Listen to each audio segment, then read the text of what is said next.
এই নড়িয়া আমাদের কাজ করার অনেক সুযোগ আছে, অনেক সুযোগ আছে। আমরা রাজনীতিক স্টেজের যেই শফিকুর রহমান কিরণকে মানুষ দেখেছে, আমি এমপি কিরণকে সেভাবে, আমি ব্যক্তি কিরণ সেভাবে দেখতে চাই। আমি এমপি কিরণের বাইরেও আমি একটা পরিবারের সদস্য। আমার 3 দিন আগে আমরা আমাদের যে কোনো দিনে হোক আর রাতে হোক আমরা 5 জন এক টেবিলে লাঞ্চ বা ডিনার করি। সেই সময় আমার মেয়েটা বলতেছে, বাবা আমাদের কিন্তু কমিটমেন্ট গুলি ফুলফিল করতে হবে। এই যে কথাটা, এইটা আমাকে ভাবিয়ে তুলতেছে। আমার বাচ্চাগুলি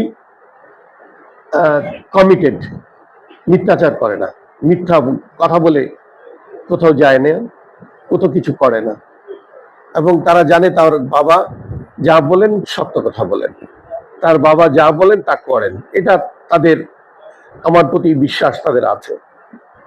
আমি সার্বিক পরিস্থিতি যা হয়েছে এতটুকু মনে করেছি যে বিএনপি ক্ষমতায় আসবে, কিন্তু বিএনপি বিশাল জয় নিয়ে ক্ষমতায় আসছে। সেই হিসাবে দেশের মানুষ বিএনপির কাছে প্রত্যাশা অনেক বেশি, এবং আমার ভোট আমরা ধরে নিয়েছি যে পাশ করবো। আমি আমার কর্মীদেরকে বলেছিলাম যে যদি পাশ মনে করো তাহলে আজকের পর থেকে আর ক্যাম্পিং করতে হবে না, ঘরে ঢুকে যাও, আমরা পাশ হয়ে গিয়েছি। ব্যবধান বাড়ানোর জন্য তোমরা মাঠে থাকো, এই কথাটা মনে আরো 1 মাস আগে আমি বলে দিয়েছিলাম। আমি প্রেডিক্ট করতে পেরেছিলাম যে আমাদের টোটাল নির্বাচনী ইউনিয়নগুলি কোথায় কি আছে। আমি বুঝেছি আমার কিছু কিছু সামান্য কয়েকটা ইউনিয়ন ছাড়া আমার এক্সপেকটেশন অনুযায়ী আমি ভোট পেয়েছি, আলহামদুলিল্লাহ। আপনারা অনেকেই জানেন আমি তারেক রহমান আমাকে 4:30টার সময় এই স্কুলের সামনে বসা অবস্থায় তারেক সাহেব আমাকে ফোন করেছিলেন, জিজ্ঞেস করেছেন কি অবস্থা। তো আমি উনি যে আমাদের জামাতের যিনি ইয়ে করেছেন, পুনর্নির্বাচন চেয়েছেন, সেটা সম্বন্ধে জানতে চেয়েছেন। তাই বললাম এই অবস্থা হয়েছে, কোথাও স্থগিত আছে না, কোথাও গন্ডগোল হয়েছে না, কোথাও ঝগড়াঝাটি হয়েছে না, কোনো ঝগড়াঝাটি হয়নি। নির্বাচন কেমন চলছে যে আর কয়েকজন আছে, আমি যেই সেন্টারের সামনে বসে আছে গাড়িতে 3-4 জন ভোটার আছেন, তারা দেবেন। ও বললেন তাহলে ঠিক আছে। তখন আমি ওনাকে কংগ্রেচুলেট করলাম যে কংগ্রেচুলেশন। উনি বললেন আমার রেজাল্ট এখন হয়নি। আমি বললাম আপনার রেজাল্টের জন্য না, আমার রেজাল্ট আপনাকে দিয়ে দিচ্ছি। বলে যে কেমন? আমি বললাম আমি 100-র কাছাকাছি সেন্টার ঘুরেছি, ঘুরে আমি যা রেজাল্ট পেয়েছি 60-40 হতে পারে। বলতে আপনি এত কনফিডেন্ট? আমি বললাম হ্যাঁ এত কনফিডেন্ট যে এখনো ভোট দেওয়ার শেষে গলা শুরু হয়নি, আপনি এখনই বলছেন? আমি বললাম হ্যাঁ। তো উনি, আমরা যখন এমপিরা দেখা করতে গেলাম তার মধ্যেই উনি বললেন শফিকুর রহমান কিরণ ভোট গণনার আগে তার রেজাল্ট আমাকে দিয়েছে। তো আলহামদুলিল্লাহ আমার এই 4-5টা নির্বাচনে আমি অন্তত বুঝতে পেরেছি মানুষের অবস্থানটা কি। আজকে আমি আপনাদেরকে বলবো যে আপনাদের যারা আমাদের এই উপজেলায় আছেন, বিভিন্নভাবে কর্মকর্তা কর্মচারী বিন্দু আছেন, আমি অনেকের মতো হতে চাই না। আমি ভিন্ন শফিকুর রহমান কিরণ। আমি 18 ঘন্টা কাজ করি, আপনাদেরকে আমি কষ্ট দিব দিনে রাতে, দয়া করে মানে বিরক্ত হবেন না।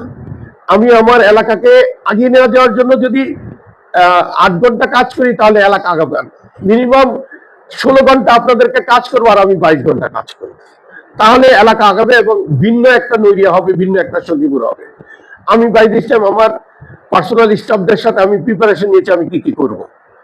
আপনারা পেপার সাপোর্টিং দিবেন, আর যেটাই দিবেন সত্যতা যেন থাকে। খাল বন্ধ করে ঘর দুয়ার করার কোনো সুযোগ নেই, অফিস আদালত করার কোনো সুযোগ নেই। ন্যাচারাল জিনিসগুলিকে আবার পুনরায় একটা শহরকে সুন্দর করতে গেলে ডিসকাশন, মানে আমাদের বিশেষ করে ড্রেনেজ সিস্টেমটাকে ডেভেলপ করতে হবে। নতুবা এই পানি জলাবদ্ধতা একসময় আমাদের ময়লার পানি দিয়ে, যেমন আমি ভোজেশ্বরে পূজা মণ্ডপ ঘুরতে গিয়ে আমি ময়লার উপর দিয়ে হেঁটেছি আঁটু সমান পানি দিয়ে, বৃষ্টিতে আঁটু সমান পানি হয়ে গেছে এবং বাথরুম থেকে ময়লা চলে আসছে। যেহেতু কমিটমেন্ট করেছি ওর উপর দিয়ে গিয়ে আমি দেখে আসছি। এই জায়গাগুলি বিশেষ করে আপনাদের নিয়ম অনুযায়ী যা যা করণীয় দরকার আপনারা আমার কাছ থেকে সার্বিক সহযোগিতা পাবেন। আমি শফিকুর রহমান কিরণ, আপনাদের আমি যা কমিটমেন্ট করেছি এবং আপনারা যা কাজ করবেন আপনাদের সাথে আমি একমত হয়ে কাজ করব। আর কিছু আছে অতিরঞ্জিত করা, যেটা না করলেও চলে সেটা যদি করতে চায়, তখন মানুষের যে আরেকটা জিনিস যুগ যুগ ধরে পড়ে আছে ওটা করছে না, আমার এটার উপর আপনি যেতে পড়েছেন, এটা মানুষ একটু অসুন্দর দেখায়। সেই জিনিসগুলিকে সিস্টেমেটিক এনে আপনারা করেন, আমার সহযোগিতা থাকবে। আমরা এই নির্বাচন থেকে আমি কিছু কিছু অবজারভেশন আছে, এটা আমি ইউনূস সাহেবের সাথে আমি এটা পার্সোনালি কথা বলবো। আপনারা নিরপেক্ষতার সাথে প্রশাসনটা চালাবেন।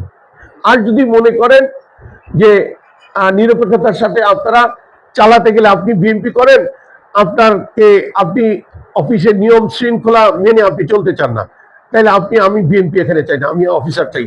আপনি ইউনূস সাহেবকে বলেন যে স্যার, আমি যেহেতু বিএনপি করি, আমি এখানে নিয়ম নিতে পারবো না, 10টায় আসি, 9টায় আসি, যখন মনে চায় আসি, তাহলে আপনি আবেদন করেন, আপনি এখান থেকে চলে যান। আমার অফিসার দরকার, আমার বিএনপি দরকার নেই, আমার আওয়ামী লীগ দরকার নেই, আমার জামাত ইসলাম দরকার নাই। অফিস নিয়ম মেনে যারা অফিসে কাজ করতে পারবেন তাদের আমার দরকার। কারণ আমি একা, প্ল্যানিং থাকবে, ভিশন থাকবে, কিন্তু এক্সিকিউশনে থাকবেন আপনারা। আপনারা যদি দুর্বল থাকেন তাহলে তা আগায় নিতে পারবো না। আপনাদের আমরা সবাই মিলে একটা, তাহলেই সম্ভব। যদি আমি বলি যে আমি সব করে বলবো, অসম্ভব।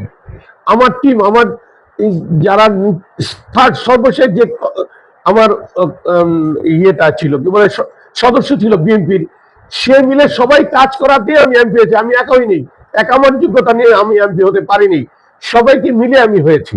সেরকম একটা সুন্দর উপজেলা সাজানোর জন্য আমাদের উপজেলার সর্বশেষ 4র্থ শ্রেণী কর্মচারী সব শেষ নামটা যার আছে তারও সহযোগিতা লাগবে, তাহলেই সম্ভব আমরা একটা সুন্দর একটা নীতি তৈরি করতে পারবো।